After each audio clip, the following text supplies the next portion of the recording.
Remember back in Dancing to the Max, where Kelly had to choose a dance partner and her only options were Zack and Slater, and then she ends up with Slater?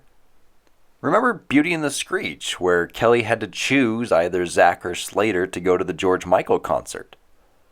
Remember back in Fatal Distraction, when Kelly had the chance to ask any guy to the dance and she had to choose between Zack and Slater, and then she ends up with Slater?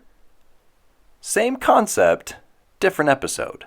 This week is the annual Sweetheart Dance, when a guy gives away his heart. This is a fun concept, and this player's already spoken for. Better get moving, Jeff! Slater is confident that Zack can't even go to the dance because of all the hijinks Zack has been pulling recently. Lisa and all her single friends break up the tension by strolling up while bumping some Beau Revere. Where are you going? Hey, Kelly, I got the new Beau Revere tape. I love Beau Revere. He's my favorite. No, he's not. George Michael's your favorite.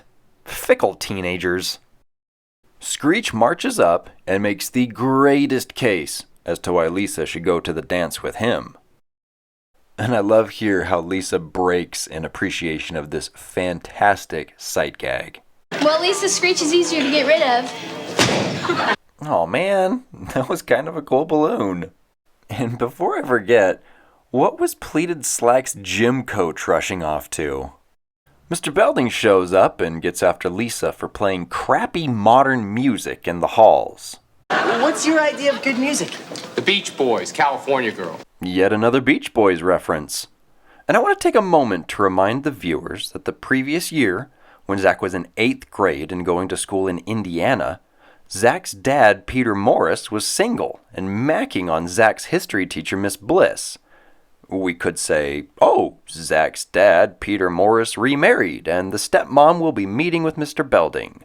Or, Zack's mom is still single, and only she will meet with Mr. Belding. Or we could realize that neither is an option because Peter Morris doesn't exist in California, and Zack's parents are actually Derek and Melanie Morris, and the writers do whatever they want, including this awkward yo mama joke. We're still meeting tomorrow with my favorite California girl, your mommy.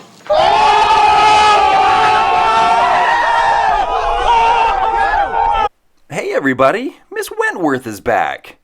But she's not teaching about horny animals this time. Nope, she's teaching the next logical subject in her lesson plan. Propaganda. Remember that lovely music tape I played for you yesterday?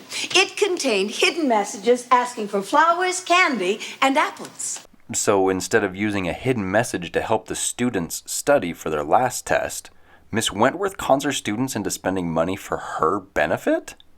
That doesn't sit well with me. And is this the first class we've seen where some of our favorite 6 are missing? Where's Lisa, Slater, and Kelly? Pop quiz! What does the sweetheart dance, learning about Belding's favorite song, and a propaganda lesson have to do with Zack looking awkwardly to the side in this scene? Nothing! But, why is he doing that? What those 3 things do get us is Zack testing out hidden messages on Belding through a Beach Boys song to be able to go to the dance with Kelly. Zack Morris is the son I never had. You're Belding's son? I never knew that. You know he's not.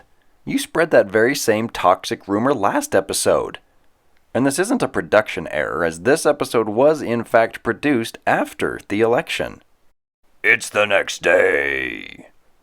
Stooping to his own form of subterfuge, Screech impersonates a gonk droid to slip his heart over Lisa's head.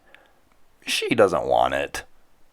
Zack successfully gives Mr. Belding a new California Girls tape, but it might be too late as Kelly accepts Slater's heart. In Belding's office, he's singing along to his favorite summer anthem. Well, that can't be right. They all could be California girls. There it is! And he sings it way too fast, like when Tina tried to sing Madonna.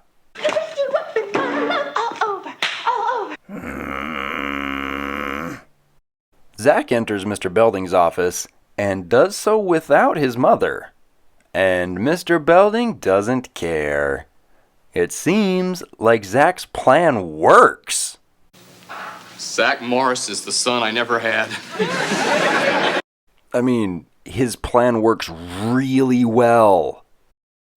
This works on principals. Why can't it work on girls? Zack and Screech take their hidden message testing to the next level, slipping girls' tapes to see if they will go for these 80s fantasy music hero stand-ins or for the nerds. Our boy Edgar is up first and steals Craterface Coburn's laugh.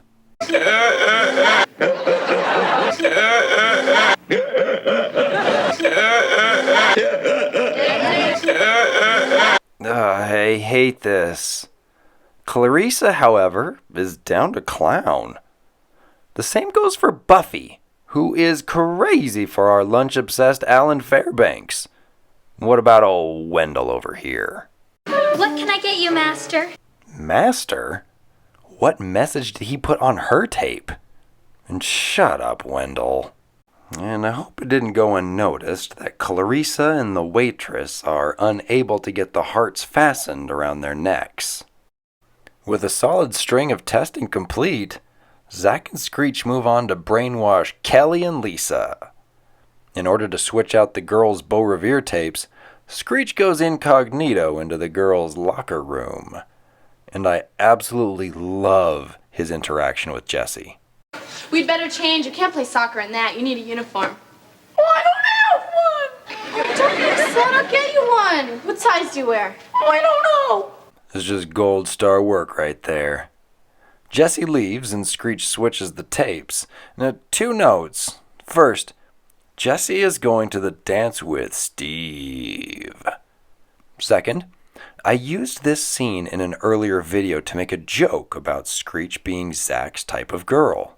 I wish they all could be California girls.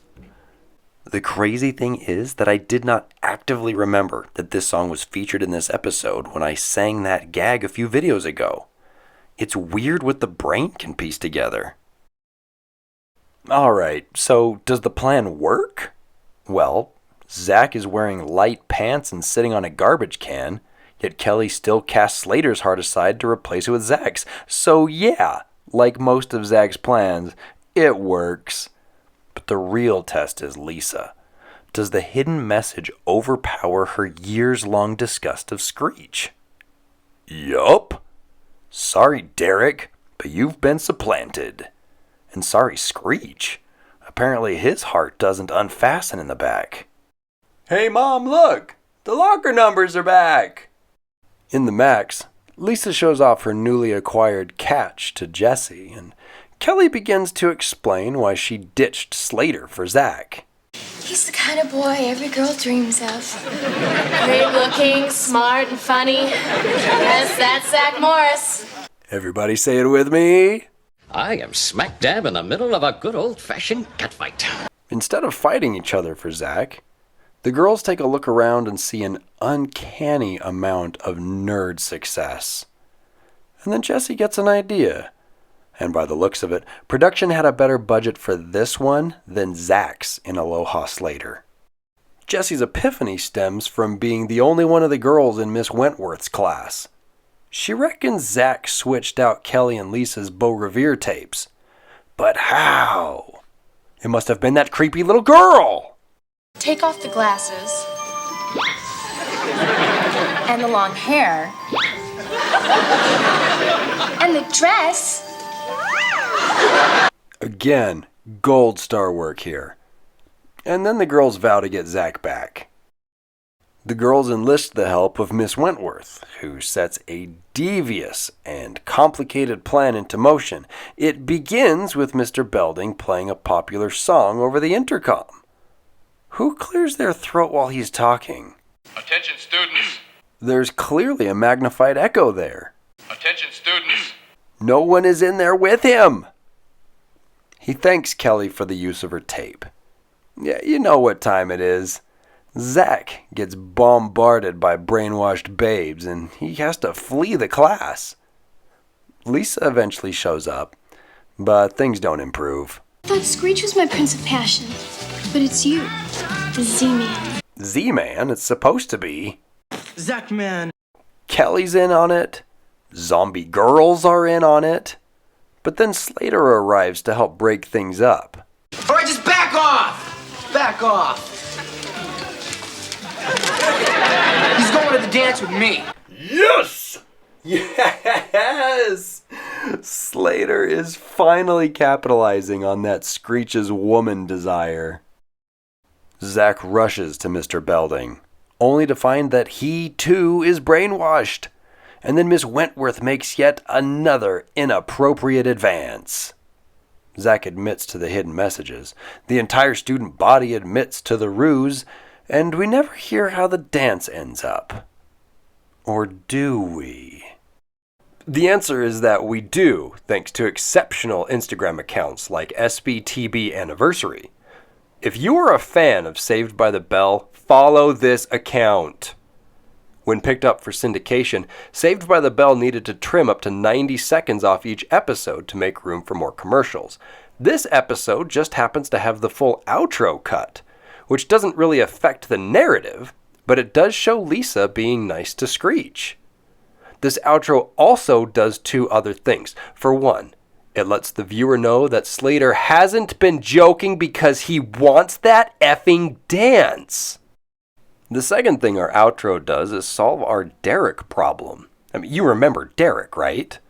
Lisa has his heart at one point. The character's actor is listed in the credits. Derek! I'm not surprised you don't remember him from the episode, because we don't interact with him. I always assumed his role had been cut in a deleted scene or something, but then why would Nick Reed get a credit when Shonda Whipple, Amy Brooks, and Dion Zamora have much bigger parts? I don't know. We do get a Derek appearance in the outro. There he is. Which lets us know that this dude is also Derek. So, hooray!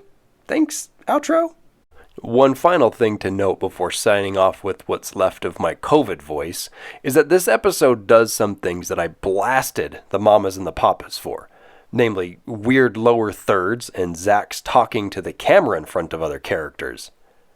So, why am I not bugged about this episode? Well, the precedent has been set by now. Odd lower thirds can happen, and Zack can address the camera whenever he wants. Plus, the writing in this episode was just like, so much better. I really wish you all could be California.